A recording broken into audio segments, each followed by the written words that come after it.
now live in a one-story house. There were 2 rules we had to follow. One, we were living in the 2nd floor of an old apartment building. First, lock your doors at night. And second, be very careful at the top of the stairs. These were natural rules, since despite the front door being locked, you had to be really sure of the 2 full floors of neighbors to leave the door unlocked, especially during the night. As I understood it, the management of the house used to be really strict about the locking the doors thing, and had put up signs all over the place telling people to lock their doors. I heard from the man next door that they sometimes even went around at night and rattled all the doors, making sure that they were all locked. But of course, they completely denied being so invasive as that. I had never heard them at it, but I had been known to sleep perfectly content through an earthquake, so that was no indication. As for the stairs, it was just a simple reminder.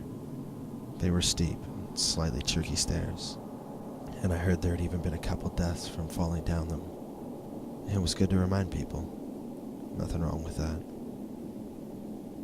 Besides, my sister and I were happy there.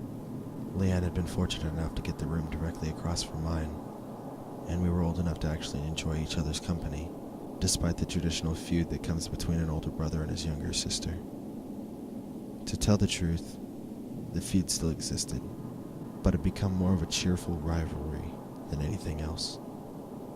We were happy. Just happy. Things weren't perfect, granted. We were in an area that had constant thunderstorms, and the power was as often out as it was functional. My room had a continuous smell of strong soap, and although that wasn't the worst thing it could smell of, it was a bit tiresome after a while. Leanne's room developed a troublesome lock, and half the time it would click out the moment someone pulled at it. We wanted to move out, sure, but we also wanted to wait until we could each be sure that the other could too. If only we had known. If only there had been even the slightest flicker of a menace. But there was none. There were no cold spots, no abnormal shivers when passing over a certain area, no strange noises but for the occasional rattling of the knobs in the night. Nothing. Not until that night. I awoke in the middle of the night, simply out of thirst.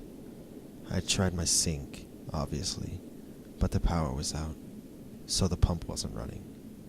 Annoying, but the landlords kept the tank full at the top of the stairs, exactly for this purpose. Really, I should have thought to fill up my own jug whenever there was a storm warning, but however many times I had thought of it, I never quite managed to go through with it. I went out to the landing, flashlight in hand. Halfway to the tank at the top of the stairs, I tried to click it on and found that it was dead. But that mattered little. There was ambient light, and lightning frequently flashed through the skylights with which the architect had a love affair when designing the building. I got to the tank and began filling my bottle, when out of the corner of my eye I glimpsed movement halfway down the staircase. As I looked, there was nothing. Though it was that kind of nothing that happens when you're staring at the object you're looking for. That sense of it being right in front of you, if only you could see it. Then, by the flash of the lightning, I saw what was really there. It was crawling. It had to, as it had no legs that I could see. It was like a torso, cut off right above the hips, reaching out with both hands and pulling itself up the stairs one slow, painful step at a time. Black tatters shrouded it, I suppose, because clothed wouldn't fit right on that thing. It was shrouded in the black tatters, and where they failed to cover, blank space showed. Not black, and definitely not white, but rather a simple absence that I still cannot think of without my stomach rising in protest. This space was not empty, as the vacuum beyond our planet is, but rather it was less than empty. It was hungry, It sucked in. It was the opposite of all that was material and physical. Then, the lightning flash faded, but I could still somehow perceive its shape continuing up the stairs. Even as I turned to run, another flash lit the room, and as though it sensed my intent to flee, it lifted its head. And I'm sorry, but I cannot. I will never set to word, neither spoken nor written, my full description of its face, for lack of a better word. It was simply all that a face should not be. And since this time, there has been no sight so horrible, so fearsome, so terrifying, that has impressed itself upon me in the least. For how could it compare? That is the one triumph, I suppose, that I bring from that night. Out of all its horror, I shall never again be cowed by the sight of evil, for the worst done by man is but the palest reflection of the visage that faced me then. I ran. What else could I do? I ran to my room as fast as I could and began fumbling with my keys, all the while becoming aware of a faint, slithering drag, thump, drag, thump, coming from the stairway. How far up had it been? Halfway? 2/3? How many steps did it have left? Finally, I forced my key into the lock, yanked the door open, dove in, locked it again, and collapsed. The adrenaline suddenly gone. I had no time for introspection.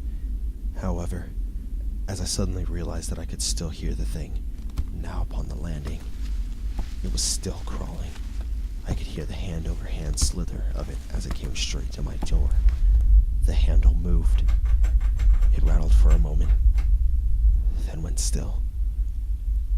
Even as I started to let myself relax, I heard the door of the next room rattle, but it too was locked. I heard it go down to the end of the hallway, rattling each door in turn, testing the locks. I sat and prayed that none of the other tenants had left their door unlocked, leaving themselves open to that terror. Then, as it had come back and was almost across the hall from me again, I thought, Leanne, please no. Its slithering movement was clearly across from me. I listened, hoping, praying for a rattle. The lock clicked, and the door creaked. I couldn't help it. I grabbed the useless flashlight as a club and threw the door open. At the same time, there was a clatter and an all too familiar scream from the direction of the staircase. I ran towards it, other tenants opening their doors and peering out. Working flashlights lit the hallway. There was yet some glimmer of hope in me, some faint wish that if I got there fast enough she would be all right. But no.